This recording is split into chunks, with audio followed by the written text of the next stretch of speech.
آگے فرمایا واللہ لا یہدی القوم الفاسقین، اللہ فاسق قوم کو ہدایت نہیں دیتا۔ کیا مطلب؟ وہ ہدایت کے جو اسباب ہیں ان سے صرف نظر کر جاتے ہیں۔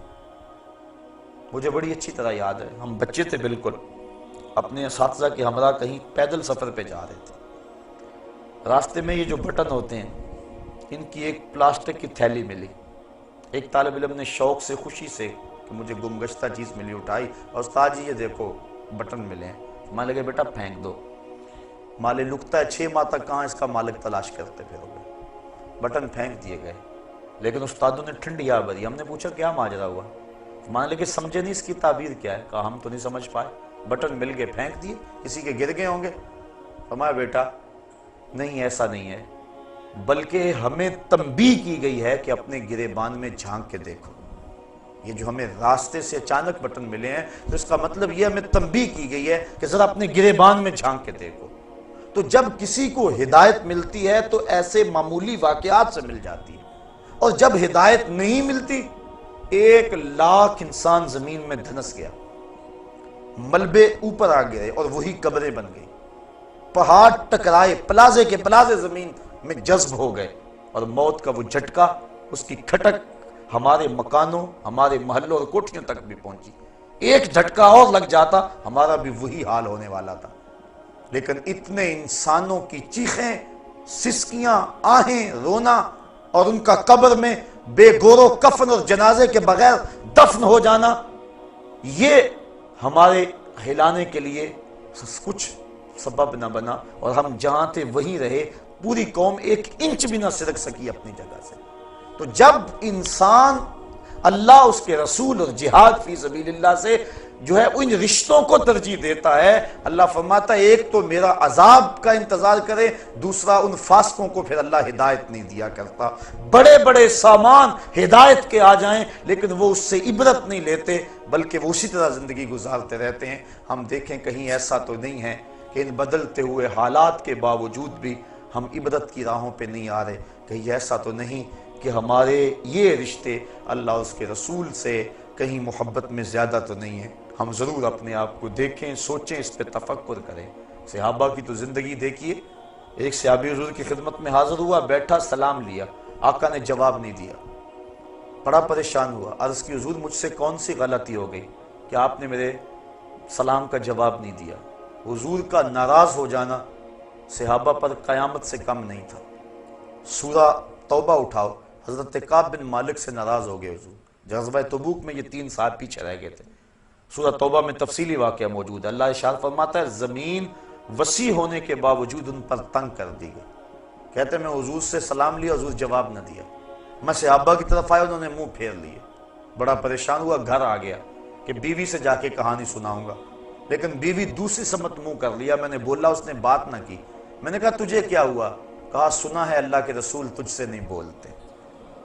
اجڑ گیا، دل اجڑ گیا، بچے بھی نہیں بول رہے۔ کہتے ایک دن میں بازار سے گزر رہا تھا، مجھے کسی شخص نے کاغذ کا ٹکڑا دیا، میں نے اس کو کھول کر دیکھا تو کسی قبیلے کے سردار کا رکا تھا، اس میں لکھا تھا، ہمیں پتا چلا ہے کہ تیرا نبی تجھ سے ناراض ہو گیا، تو تو بڑا قابل اور باصلاحیت آدمی ہے، تو ہمارے پاس آ جا، ہم تجھے عزت دیں گے، وقار دیں گے، تجھے منصب دیں گے۔ کہتے ہیں کہ مجھے غصہ آیا اور میں نے کاغذ پر ٹکڑے ٹکڑے کر دیے اور رونا شروع کر دیا، میں اتنا برا ہو گیا ہوں کہ دشمن بھی مجھے اپنا سمجھنے لگے۔ اور پھر سورہ توبہ کی وہ آیتیں نازل ہوئی، بخشش اور مغفرت کا اعلان ان کے لیے آیا۔ تو حضور کا ناراض ہو جانا صحابہ کے لیے قیامت تھا۔ حضور نے سلام نہ دیا، وہ پریشان ہو گیا، عرض کی حضور کون سی میرے سے خطا سرزد ہو گئی؟ آقا نے اس کے ہاتھ کی طرف اشارہ کیا، سونے کی انگوٹھی پہنی تھی، اس نے اتار کے پھینک دیا، چونکہ ان الذھب والفضۃ حرام لذکور امتی، سونا اور چاندی میری امت کے مردوں کے لیے جائز نہیں ہے، عورتوں کے لیے دونوں دھاتیں جائز ہیں، اور مردوں کے لیے صرف 4.5 ماشے سے چاہے رتی بھر کام ہو، پورے 4.5 ماشے نہ ہو، چاندی کی 1 انگوٹھی مرد کے لیے جائز ہے، اس کے علاوہ سونا چاندی کسی صورت میں بھی مرد کے لیے جائز نہیں ہے، منع کر دیا گیا، روک دیا گیا۔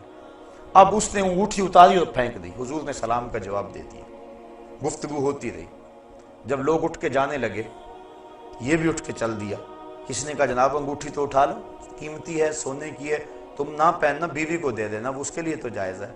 کہا جس انگوٹھی پہ میرے آقا کی ناپسندیدگی کی نگاہ پڑ گئی ہے میں اس کو اب کبھی بھی نہیں اٹھا سکتا۔ جس کو حضور نے ناپسندیدگی سے دیکھ لیا ہے اب وہ میرے کام کی نہیں رہی۔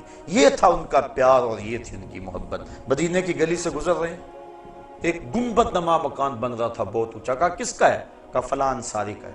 زبان سے کچھ نہیں کہا، چہرے پہ ناگواری کے آثار ظاہر ہوئے۔ کسی نے اس انصاری کو جا کے بتا دیا۔ 2 4 5 دن بعد دوبارہ گزرے، دیکھا کہ وہاں مکان نہیں تھا۔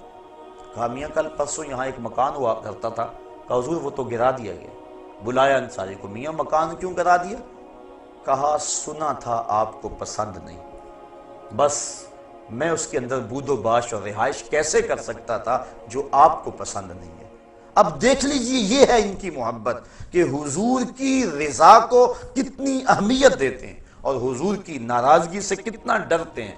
میں اور آپ اپنے آپ کو ذرا دیکھیں، ترازو کے ایک پلڑے میں رکھیں، اپنی محبتوں کو ایک پلڑے میں رکھیں، اللہ اس کے رسول کے ساتھ جو محبتیں ہیں ان کو ایک پلڑے میں رکھیں اور پھر وزن کریں۔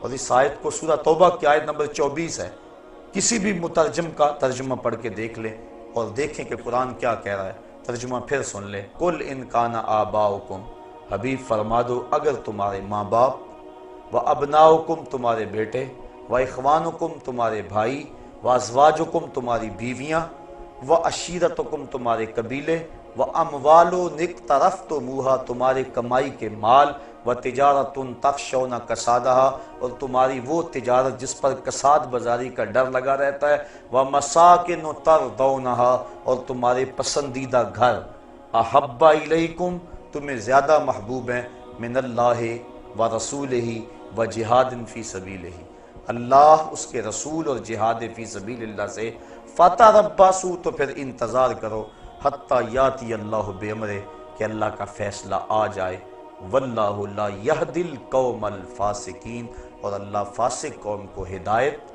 نہیں دیا کرتا۔ اللہ قرآن مجید ہماری ہدایت کا ذریعہ بنائے اور ہمیں اس کا فہم، نور اور روشنی عطا فرمائے۔ اور اسی کے ضمن و ذیل میں کچھ باتیں آپ کے گوش گزار کروں گا۔ اللہ تعالیٰ میری زبان پہ کلمت الحق جاری فرمائے۔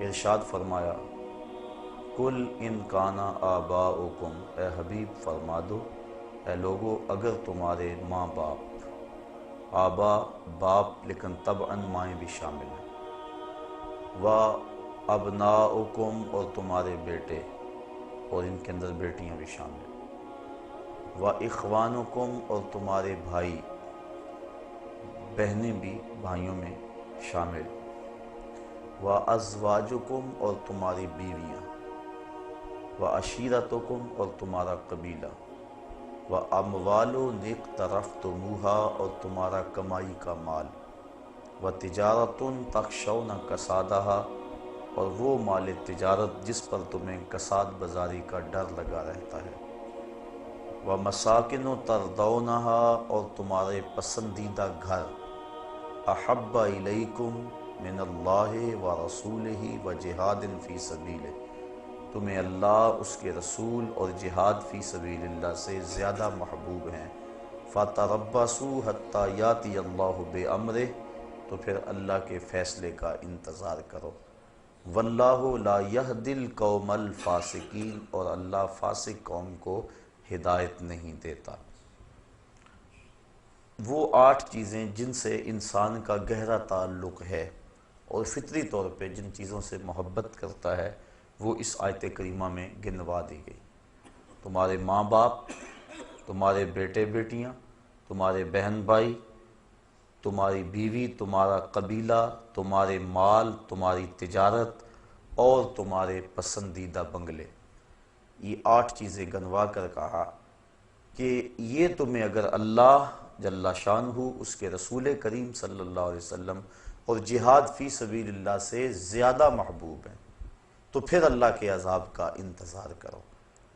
ان 8 چیزوں کی محبت کی نفی بھی نہیں کی، کیونکہ ان چیزوں سے جو انسان کا تعلق ہے وہ فطری ہے اور فطرت اللہ کی تخلیق کرتا ہے، لہٰذا اللہ تعالیٰ نے انسان کی اس فطرت کو کچلنے کا حکم نہیں دیا۔